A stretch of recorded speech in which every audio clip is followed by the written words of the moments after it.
नमस्कार दोस्तों, मेरा नाम डॉक्टर सौमिल मांडलिया है और मैं अहमदाबाद, गुजरात में एज़ स्पाइन और जॉइंट एक्सपर्ट प्रैक्टिस कर रहा हूँ। दोस्तों, आज का हमारे वीडियो का जो विषय है, वो है हीरायामा डिसीज़। हीरायामा डिसीज़ जो है, वो बहुत ही रेयर है, मतलब बहुत ही कम लोगों में होती है ये डिसीज़। लेकिन हमने देखा हुआ है कि इसके बारे में कोई भी जानकारी पहले नहीं दी गई है, इसलिए हम ये वीडियो बना रहे हैं। हमारे पास अहमदाबाद में यूपी और बिहार से ख़ास करके मरीज़ आते हैं, उन लोगों में हमने ये डिसीज़ ज़्यादा देखी हुई है। अब जानते हैं कि ये क्या होता है? दोस्तों, हीरायामा डिसीज़ जो है, इसको juvenile muscular atrophy of distal upper extremity ऐसे भी बोलते हैं। ये क्यों बोलते हैं? क्योंकि ये सबसे पहले तो ये 15 से 30 साल की उम्र के लड़कों में देखा जाता है, ये फीमेल्स में नहीं देखा जाता है। दूसरी बात कि ये कौन से ऑर्गन मतलब शरीर के कौन से भाग को अफ़ेक्ट करता है। ये जो सर्वाइकल स्पाइनल कॉर्ड है, मतलब हमारे गर्दन की जो नस है, इसको ये अफ़ेक्ट करता है। गर्दन की नस के ऊपर प्रेशर आने से हीरायामा डिसीज़ हो सकता है और ख़ास करके लोअर स्पाइनल कॉर्ड मतलब कि हमारे गर्दन के जो 7 मणके होते हैं C1 से C7 उसमें नीचे के जो 3 मणके होते हैं, उस पे प्रेशर आने से, नस के ऊपर दबाव आने से ये हीरायामा डिसीज़ हो सकता है। अब इसका कारण क्या होता है? अभी तक साइंस को या मेडिकल फ़ील्ड को हीरायामा डिसीज़ का कोई भी कारण पता नहीं चला है, लेकिन ऐसा देखा गया है कि ये जो हमारी स्पाइनल कॉर्ड ये जो नस होती है गर्दन की, उसमें कोई ग्रोथ एब्नॉर्मैलिटी हो या उसके आजू-बाजू के कोई स्ट्रक्चर में ग्रोथ एब्नॉर्मैलिटी हो, तो फिर ये डिसीज़ हो सकता है। इसमें क्या होता है? हीरायामा डिसीज़ में मरीज़ को ये जो हमारी कोहनी होती है, कोहनी के नीचे का पोर्शन मतलब ये फोरआर्म जो है और हाथ, यहाँ के जो स्नायु है, वो वीक पड़ने लगते हैं, कमज़ोर होने लगते हैं, ऐसा देखा गया है।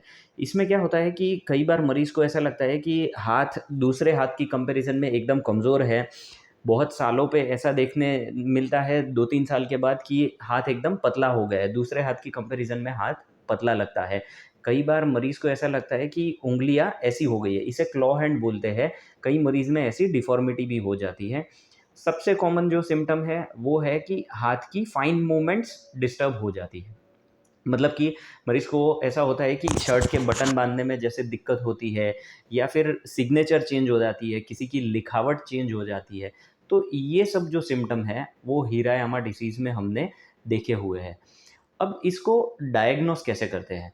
मतलब कि पता कैसे चलता है कि कोई भी मरीज़ को ये हीरायामा डिसीज़ है? सबसे पहले तो आपको किसी भी स्पाइन सर्जन के पास डिटेल्ड एग्ज़ामिनेशन करवाना ज़रूरी है, जिससे पता चले कि हाथ में कितनी कमज़ोरी है, कौन से लेवल पे आपको सेंसेशन कम है, पता नहीं चल रहा है या कौन-सी मूवमेंट कम हो गई है।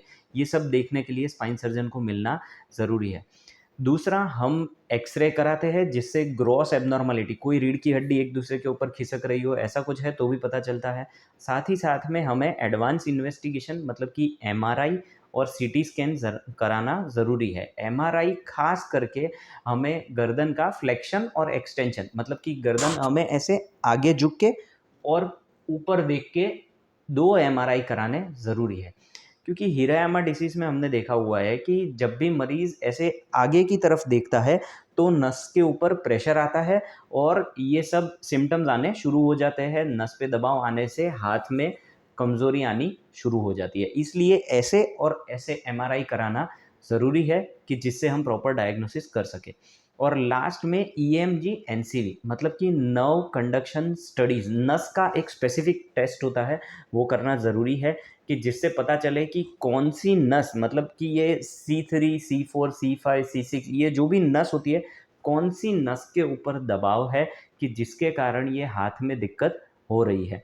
एक बात मैं और कहना चाहूँगा कि ऐसा नहीं है कि हीरायामा डिसीज़ से एक ही हाथ अफ़ेक्ट हो सकता है। दोनों हाथ में दिक्कतें आ सकती है। ज़रूरी नहीं है कि कोई एक ही हाथ अफ़ेक्ट हो। अब देखते हैं कि इसकी ट्रीटमेंट क्या होती है। सबसे ज़रूरी है कि हाथ के ये जो मसल है उसकी स्ट्रेंथ मेंटेन की जाए। इसलिए हाथ की एक्सरसाइज़ फिज़िकल एक्सरसाइज़ कसरत करनी बहुत ही ज़रूरी है कि जिससे मसल जो स्नायु है वो इतने पतले ना हो जाए कि बाद में रिकवरी ना आ सके। इसलिए इसकी कसरत बहुत ज़रूरी है। साथ ही साथ में स्पेसिफिक ये जो मसल एकदम टाइट हो जाते हैं तो मसल रिलैक्सेंट ज़रूरी होते हैं। कई बार मरीज़ को दर्द होता है तो दर्द की दवाई भी ज़रूरी है, और नसों के ऊपर काम कर सके न्यूरोजेनिक मेडिसिन, ऐसी भी दवाई दी जाती है।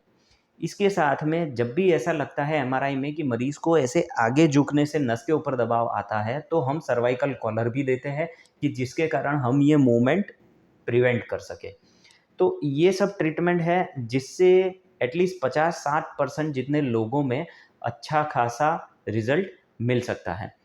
अब जब भी हमें ऐसा लगता है कि 2-3 साल हुए हैं, कोई भी ट्रीटमेंट से कोई फ़र्क नहीं पड़ रहा है और हाथ में ये जो पतलापन या फिर कमज़ोरी जो आ रही है, वो बढ़ती ही चली जा रही है, और एमआरआई में भी हमें लगता है कि गर्दन ऐसे करने से नस के ऊपर दबाव बढ़ रहा है, तो फिर हमें ऑपरेशन की ज़रूरत पड़ सकती है। ऑपरेशन में क्या कर सकते हैं? ऑपरेशन में ख़ास करके गर्दन के ऊपर की नस का दबाव हटाया जाता है कि जिससे गर्दन अगर मरीज़ मूव करे तो ज़्यादा प्रेशर ना आए। और दूसरा क्या कर सकते हैं कि गर्दन में स्क्रू डाले जाते हैं कि जिससे गर्दन की हम ये जो मूवमेंट है आगे देखने की वो प्रिवेंट कर सके और मरीज़ को ऐसे हम रख सकें। ये मूवमेंट हमारी बंद नहीं होती ऑपरेशन से। डेफ़िनिटली हमारी ये जो मूवमेंट है वो कम हो सकती है, लेकिन वो ज़रूरी भी है कि हम ऑपरेशन करके ये मूवमेंट कम करें कि जिससे नस के ऊपर का दबाव हटाया जा सके।